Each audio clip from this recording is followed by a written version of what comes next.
Hello YouTube coin collectors and stackers. Today we're going to be looking at a collection that I bought. This is actually half the collection. I'm going back again in a week and a half to review the rest. We were there for about 4 hours going through this stuff, and I'll get into that a little bit more as we go. Before we look at what is some of the stuff I bought, I found some cool stuff. Don't forget to like and subscribe. I sincerely appreciate it, and thank you for watching. So some of my favorite things we found along the way would be, and you know, gold is always controversial these days because my God, is it expensive, right? I've gone into dealers where they're not buying gold. But I had these two gold guys right here. And let's straighten these out so you can see them. So a 1913 Philly and a 1914 Denver. And you can see the condition here. The 14 Denver needs a little restoration work just to get that black gook off it. That should be pretty straightforward and simple. And I think it's in a pretty solid AU condition. The other one is, you know, XF, looking at maybe XF 40, maybe 45, probably closer to 40, but nice coins. And you're able to pick these up these days, you know, when you're buying a collection like this for a little back a spot. But the premiums, as everybody knows, collapsed on these guys quite a bit. So those were kind of fun to find. Those are always fun to find in a collection. So let me put those out of the way. Then there was these, which don't necessarily have the largest premium in the world. But if you look here, this is a 49. I think this is that's the Denver. So there's a nice mint set.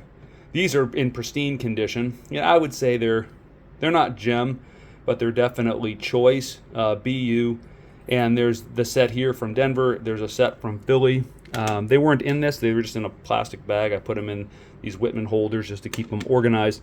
But those are always fun. You can see the other one right here. Another thing that was a really fun find, you know, you see all the junk 90. If I pan across, give you an idea what we have. Typically what we find in these types of collections are lots of junk 90. You got your Roosevelts, you got your Mercury dimes, you got all your Washington quarters. All of this is going to be sold for junk later today. I'm going to flip all of this, but these are higher grade, so I'll sell those individually. And then we have, you know, your mint, special mint sets. We have these silver proof, you know, sets from these are 75, so these are type 1, but 76 bicentennial sets. Pan across, you can see the Liberty half dollars and more junk 90 sort of across the back with, you know, tuba walkers, some 60% Kennedy over here, Frankies, 40% Kennedys, some just really nice high condition mid 60s stuff, but it's unk, some of it's gem. It's not worth that much, but it's just nice coins. I like them. And then we have some more sets over here we'll look at. But then we also got some books. And again, this is half the collection. And interestingly, in this Washington quarter book, normally you'll see them, right? They're all kind of like this. Just your typical, like, good, about good, really circulated. But then, cool enough, is sort of this, say like an XF 40, 45-ish 1932D. Now this is a complete set. The book is full. There's some nice higher grade coins as you get into the book. Of course, they aren't particularly valuable, as we know. But you know, there's a nice high AU, you know, low BU type of coin. I haven't gone through and graded them all, but there's definitely some hidden in here that are higher grade. But as we see most of the time, these guys are, you know, in that about good, very good kind of condition. And then we had not one, not two, not three, but 4 Walking Liberty albums. And the surprises in here, you know, of course, this is the biggie, and no surprises. All the key dates are missing, right, as you would expect for this one. And the older ones, of course, are about good. You can see that there. They get a little better as time goes on.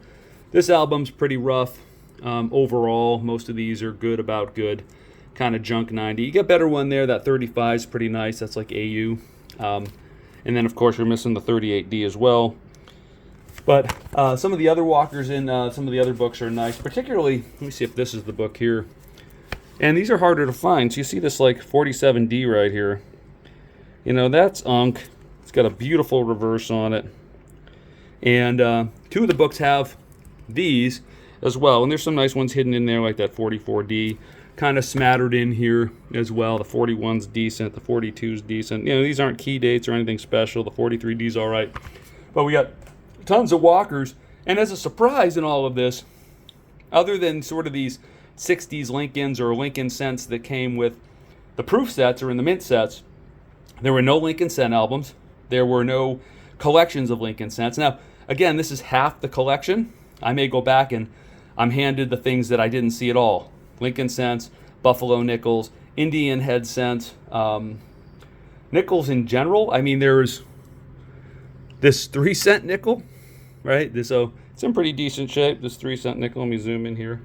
This is a cool coin. And this came out in the 1860s. They were trying to recall all of the fractional currency notes that were in 3 and 5 cent and so forth. And a gentleman named Joseph Wharton, who was well connected at the mint and had a monopoly on nickel, managed to convince them to make a nickel coin. This was the first one. This is soon to be complemented by the shield nickel, but this is the only nickel other than a couple of buffaloes, random buffaloes that are common. One's a little better, it's a 26S, but it's circulated. Had a couple of nice trimes. These are actually decent condition trimes, so I was pleased with these.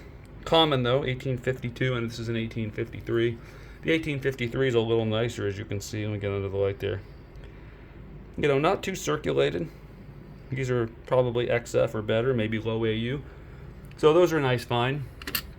Got a pretty decent seated half dime in this collection. 53 with arrows.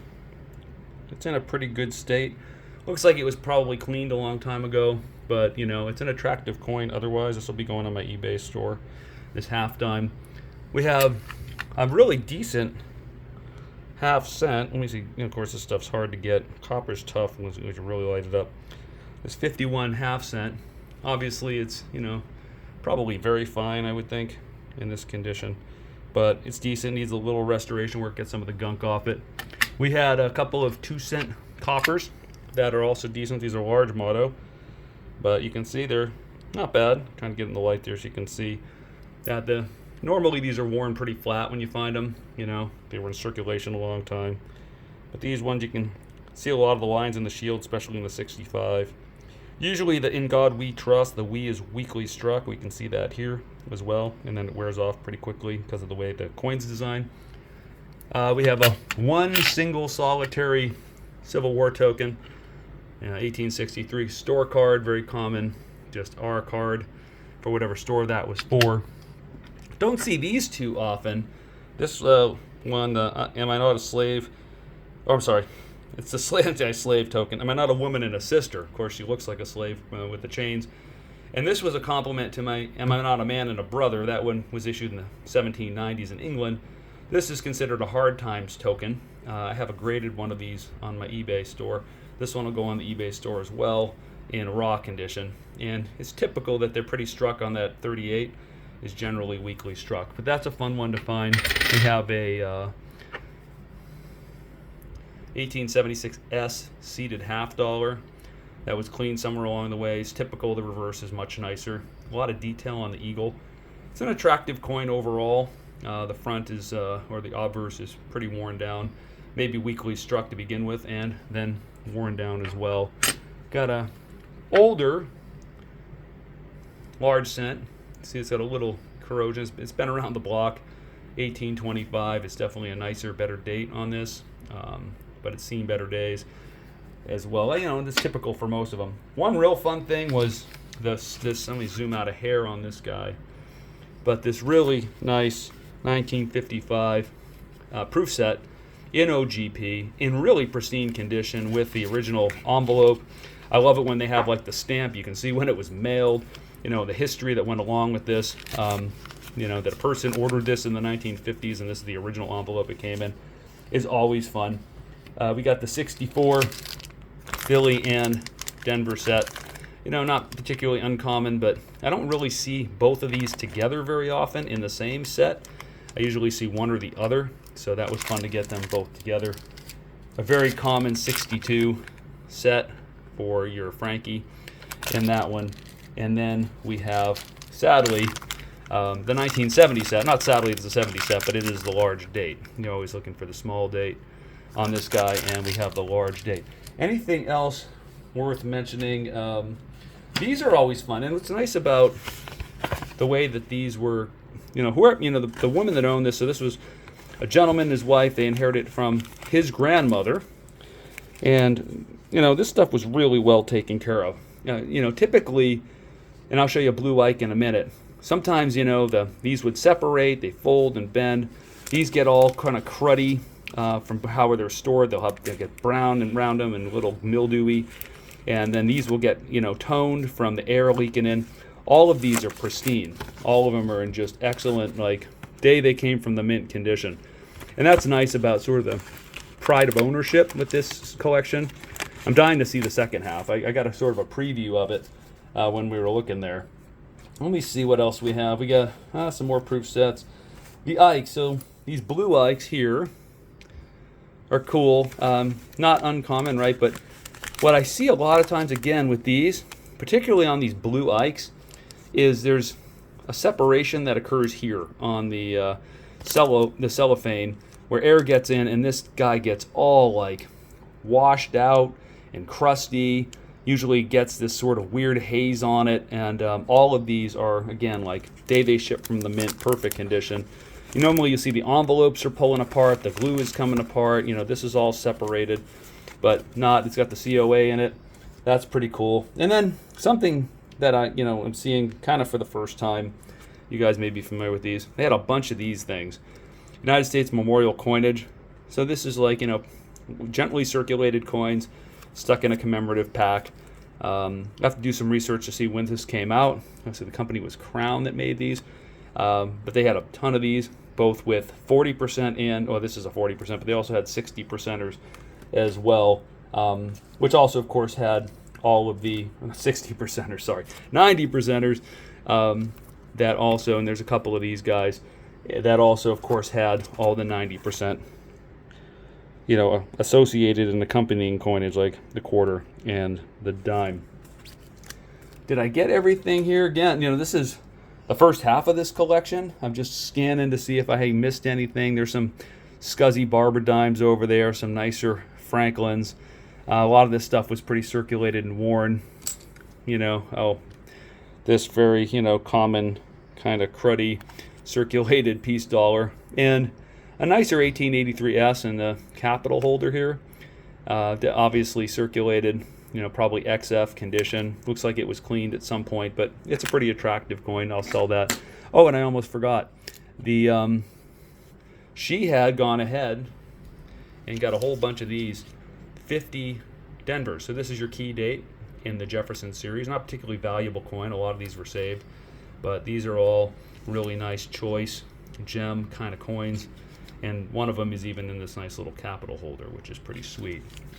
Barber quarter that's pretty circulated. So one of the things that you'll run into is they'll write things like rare on it. This is a 16 Denver Barber quarter. This is not particularly rare. It's like a $10 retail quarter, maybe 11. And so a lot of these things sort of said rare, scarce, and so forth on them when they weren't particularly like that. And when you have clients and you're trying to explain to them, well, that's not particularly rare, that's not particularly scarce. What is rare is that 32D quarter in that higher grade. Those are scarce. What is, scarcer are things like these nice 55 and earlier. This is kind of like the kicking off point for these old proof sets to start to get valuable. 54 gets much more valuable, and so on, almost geometrically as you go back from there. But common stuff. Again, it was weird. Not a lot of no Lincoln Cents albums, no Buffalo nickels other than a couple of common ones here, and then just a weird sort of interesting collection of stuff. The other thing was that at least in this first half, there was no foreign money, and I saw that they had foreign paper currency and stuff that they were going to show me the next time around. But usually there's something in here. There's some Canadian silver or something. I guess the woman who owned this lived in Kansas. So you'll see when you go through this, there's very few San Franciscos. It's mostly Philly and Denver as well. Well, that's it, guys. Again, don't forget to like and subscribe. Thank you, as always, for watching. I hope you enjoyed looking at this collection that I bought. You can look for these on my eBay store if there's anything you see that you like. And as always, happy collecting.